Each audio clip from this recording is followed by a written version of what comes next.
ಅದೊಂದು ಕಡೆ ಅಶೋಕ್ ವರ್ಸಸ್ ಶಾಸಕ ಕದಲೂರು ಉದಯ್ ಅನ್ನೋ ರೀತಿಯಲ್ಲಾಗಿದೆ ವಾತಾವರಣ. ಅಶೋಕ್ ವಿರುದ್ಧ ತೊಡೆತಟ್ಟಿದ್ದಾರೆ ಮದ್ದೂರು ಶಾಸಕ. ಪದ್ಮನಾಭನಗರದಲ್ಲಿ ನಾನೇ ಚುನಾವಣೆಯನ್ನ ಮಾಡ್ತೇನೆ, ಪದ್ಮನಾಭನಗರದಲ್ಲಿ ಬೇರೆ ರೀತಿಯ ಅಡ್ಜಸ್ಟ್ಮೆಂಟ್ ಇದೆ, ನಾಯ್ಡು ಸಮುದಾಯದವರನ್ನ ದುಡ್ಡು ಕೊಟ್ಟು ನಿಲ್ಲಿಸ್ತಾರೆ, ಅಶೋಕ್ ಬಿಟಿಎಂ ಲೇಔಟ್ಗೆ ಹೋಗಿ ಸ್ಪರ್ಧೆ ಮಾಡಲಿ ಅಂತ ಹೇಳಿ ಸವಾಲೆಸೆದಿದ್ದಾರೆ.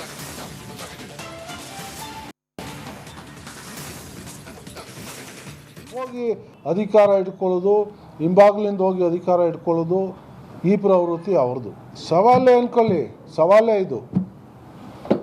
ಭಾಳಷ್ಟು ಈಸಿಯಾಗಿ ಹೆಂಗೆ ಎತ್ಕೊಬಂದವ್ರು ಅನ್ನೋದು ಇತಿಹಾಸ ಭಾಳಷ್ಟು ಜನರಿಗೆ ಗೊತ್ತಿಲ್ಲ.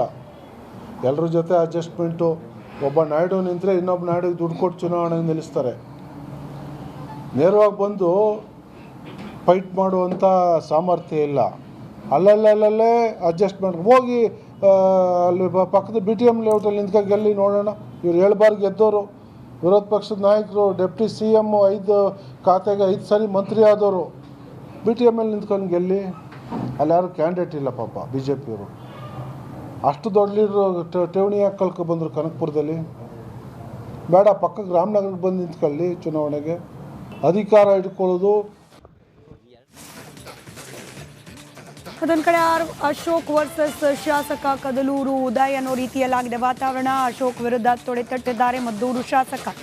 ಪದ್ಮನಾಭನಗರದಲ್ಲಿ ನಾನೇ ಚುನಾವಣೆಯನ್ನ ಮಾಡ್ತೇನೆ, ಪದ್ಮನಾಭನಗರದಲ್ಲಿ ಬೇರೆ ರೀತಿಯ ಅಡ್ಜಸ್ಟ್ಮೆಂಟ್ ಇದೆ, ನಾಯ್ಡು ಸಮುದಾಯದವರನ್ನ ದುಡ್ಡು ಕೊಟ್ಟು ನಿಲ್ಲಿಸ್ತಾರೆ, ಅಶೋಕ್ ಬಿಟಿಎಂ ಲೇಔಟ್ಗೆ ಹೋಗಿ ಸ್ಪರ್ಧೆ ಮಾಡಲಿ ಅಂತ ಹೇಳಿ ಸವಾಲೆಸೆದಿದ್ದಾರೆ.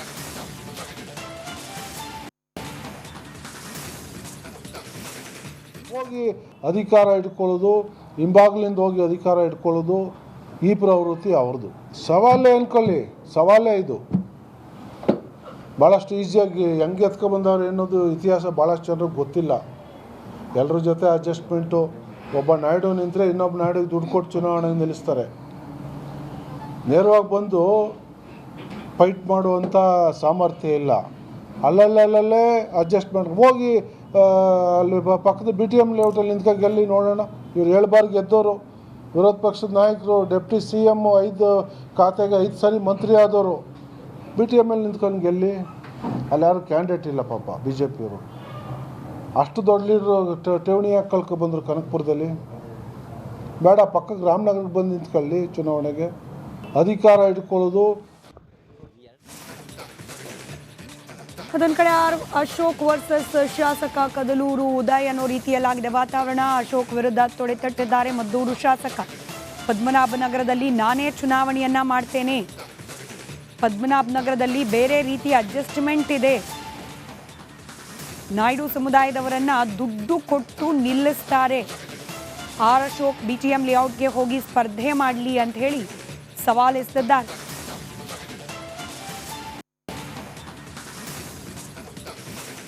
ಹೋಗಿ ಅಧಿಕಾರ ಇಟ್ಕೊಳ್ಳೋದು, ಹಿಂಬಾಗ್ಲಿಂದ ಹೋಗಿ ಅಧಿಕಾರ ಇಟ್ಕೊಳ್ಳೋದು ಈ ಪ್ರವೃತ್ತಿ ಅವ್ರದ್ದು. ಸವಾಲೇ ಅನ್ಕೊಳ್ಳಿ, ಸವಾಲೇ ಇದು. ಭಾಳಷ್ಟು ಈಸಿಯಾಗಿ ಹೆಂಗೆ ಎತ್ಕೊಬಂದವ್ರು ಅನ್ನೋದು ಇತಿಹಾಸ ಭಾಳಷ್ಟು ಜನರಿಗೆ ಗೊತ್ತಿಲ್ಲ. ಎಲ್ಲರ ಜೊತೆ ಅಡ್ಜಸ್ಟ್ಮೆಂಟು. ಒಬ್ಬ ನಾಯ್ಡು ನಿಂತರೆ ಇನ್ನೊಬ್ಬ ನಾಯ್ಡಿಗೆ ದುಡ್ಡು ಕೊಟ್ಟು ಚುನಾವಣೆಗೆ ನಿಲ್ಲಿಸ್ತಾರೆ.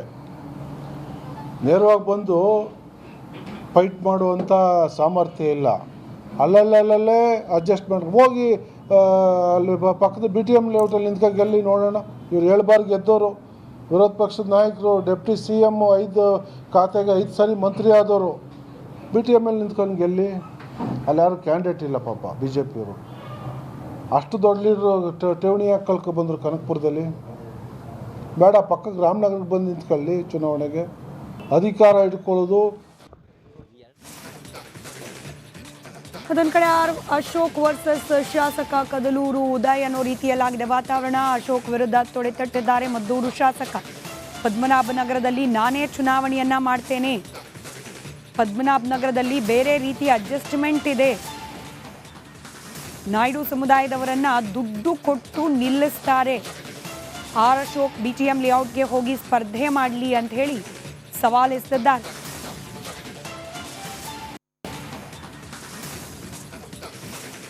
ಹೋಗಿ ಅಧಿಕಾರ ಇಟ್ಕೊಳ್ಳೋದು, ಹಿಂಬಾಗ್ಲಿಂದ ಹೋಗಿ ಅಧಿಕಾರ ಇಟ್ಕೊಳ್ಳೋದು ಈ ಪ್ರವೃತ್ತಿ ಅವ್ರದ್ದು.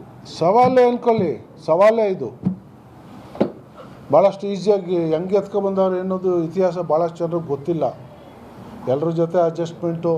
ಒಬ್ಬ ನಾಯ್ಡು ನಿಂತರೆ ಇನ್ನೊಬ್ಬ ನಾಯ್ಡಿಗೆ ದುಡ್ಡು ಕೊಟ್ಟು ಚುನಾವಣೆ ನಿಲ್ಲಿಸ್ತಾರೆ. ನೇರವಾಗಿ ಬಂದು ಫೈಟ್ ಮಾಡುವಂಥ ಸಾಮರ್ಥ್ಯ ಇಲ್ಲ. ಅಲ್ಲಲ್ಲೇ ಅಡ್ಜಸ್ಟ್ಮೆಂಟ್ ಹೋಗಿ ಅಲ್ಲಿ ಪಕ್ಕದ BTM ಲೇಔಟಲ್ಲಿ ನಿಂತ್ಕೊ ಗೆಲ್ಲಿ ನೋಡೋಣ. ಇವ್ರು 7 ಬಾರಿ ಗೆದ್ದವರು, ವಿರೋಧ ಪಕ್ಷದ ನಾಯಕರು, ಡೆಪ್ಟಿ CM 5 ಖಾತೆಗೆ 5 ಸಾರಿ ಮಂತ್ರಿ ಆದವರು. BTMಲ್ಲಿ ನಿಂತ್ಕೊಂಡು ಗೆಲ್ಲಿ. ಅಲ್ಲಿ ಯಾರು ಕ್ಯಾಂಡಿಡೇಟ್ ಇಲ್ಲ ಪಾಪ BJPಯವರು. ಅಷ್ಟು ದೊಡ್ಡ ಲೀಡ್ರು ಠೇವಣಿ ಯಾಕೆ ಕಳ್ಕೊಬಂದರು ಕನಕಪುರದಲ್ಲಿ? ಬೇಡ, ಪಕ್ಕಕ್ಕೆ ರಾಮನಗರಕ್ಕೆ ಬಂದು ನಿಂತ್ಕೊಳ್ಳಿ ಚುನಾವಣೆಗೆ. ಅಧಿಕಾರ ಇಟ್ಕೊಳ್ಳೋದು. ಅದೊಂದು ಕಡೆ ಅಶೋಕ್ ವರ್ಸಸ್ ಶಾಸಕ ಕದಲೂರು ಉದಯ್ ಅನ್ನೋ ರೀತಿಯಲ್ಲಾಗಿದೆ ವಾತಾವರಣ. ಅಶೋಕ್ ವಿರುದ್ಧ ತೊಡೆತಟ್ಟಿದ್ದಾರೆ ಮದ್ದೂರು ಶಾಸಕ. ಪದ್ಮನಾಭನಗರದಲ್ಲಿ ನಾನೇ ಚುನಾವಣೆಯನ್ನ ಮಾಡ್ತೇನೆ, ಪದ್ಮನಾಭನಗರದಲ್ಲಿ ಬೇರೆ ರೀತಿಯ ಅಡ್ಜಸ್ಟ್ಮೆಂಟ್ ಇದೆ, ನಾಯ್ಡು ಸಮುದಾಯದವರನ್ನ ದುಡ್ಡು ಕೊಟ್ಟು ನಿಲ್ಲಿಸ್ತಾರೆ, ಅಶೋಕ್ BTM ಲೇಔಟ್ಗೆ ಹೋಗಿ ಸ್ಪರ್ಧೆ ಮಾಡಲಿ ಅಂತ ಹೇಳಿ ಸವಾಲೆಸೆದಿದ್ದಾರೆ.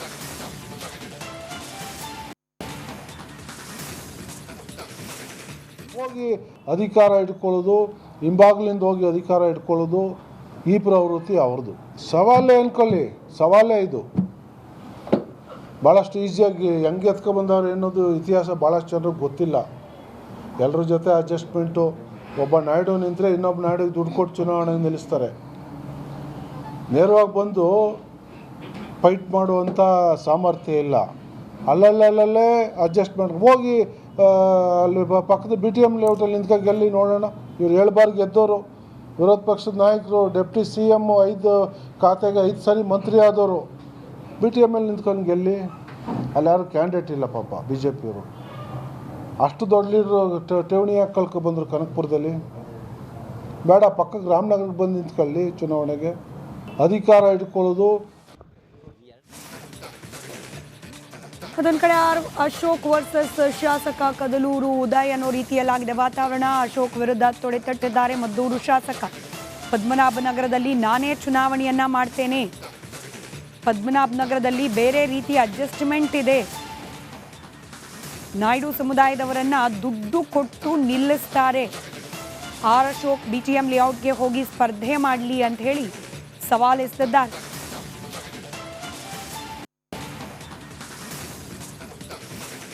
ಹೋಗಿ ಅಧಿಕಾರ ಇಟ್ಕೊಳ್ಳೋದು, ಹಿಂಬಾಗ್ಲಿಂದ ಹೋಗಿ ಅಧಿಕಾರ ಇಟ್ಕೊಳ್ಳೋದು, ಈ ಪ್ರವೃತ್ತಿ ಅವ್ರದ್ದು. ಸವಾಲೇ ಅಂದ್ಕೊಳ್ಳಿ, ಸವಾಲೇ ಇದು. ಭಾಳಷ್ಟು ಈಸಿಯಾಗಿ ಹೆಂಗೆ ಎತ್ಕೊಬಂದವ್ರು ಅನ್ನೋದು ಇತಿಹಾಸ ಭಾಳಷ್ಟು ಜನರಿಗೆ ಗೊತ್ತಿಲ್ಲ. ಎಲ್ಲರ ಜೊತೆ ಅಡ್ಜಸ್ಟ್ಮೆಂಟು. ಒಬ್ಬ ನಾಯ್ಡು ನಿಂತರೆ ಇನ್ನೊಬ್ಬ ನಾಯ್ಡಿಗೆ ದುಡ್ಡು ಕೊಟ್ಟು ಚುನಾವಣೆ ನಿಲ್ಲಿಸ್ತಾರೆ. ನೇರವಾಗಿ ಬಂದು ಫೈಟ್ ಮಾಡುವಂಥ ಸಾಮರ್ಥ್ಯ ಇಲ್ಲ. ಅಲ್ಲಲ್ಲೇ ಅಡ್ಜಸ್ಟ್ಮೆಂಟ್ ಹೋಗಿ ಅಲ್ಲಿ ಪಕ್ಕದ BTM ಲೇಔಟಲ್ಲಿ ನಿಂತ್ಕೊ ಗೆಲ್ಲಿ ನೋಡೋಣ. ಇವ್ರು 7 ಬಾರಿ ಗೆದ್ದವರು, ವಿರೋಧ ಪಕ್ಷದ ನಾಯಕರು, ಡೆಪ್ಟಿ CM 5 ಖಾತೆಗೆ 5 ಸಾರಿ ಮಂತ್ರಿ ಆದವರು. BTMಲ್ಲಿ ನಿಂತ್ಕೊಂಡು ಗೆಲ್ಲಿ. ಅಲ್ಲಿ ಯಾರು ಕ್ಯಾಂಡಿಡೇಟ್ ಇಲ್ಲ ಪಾಪ BJPಯವರು. ಅಷ್ಟು ದೊಡ್ಡ ಲೀಡ್ರು ಠೇವಣಿ ಯಾಕೆ ಕಳ್ಕೊಬಂದರು ಕನಕಪುರದಲ್ಲಿ? ಬೇಡ, ಪಕ್ಕಕ್ಕೆ ರಾಮನಗರಕ್ಕೆ ಬಂದು ನಿಂತ್ಕೊಳ್ಳಿ ಚುನಾವಣೆಗೆ. ಅಧಿಕಾರ ಇಟ್ಕೊಳ್ಳೋದು.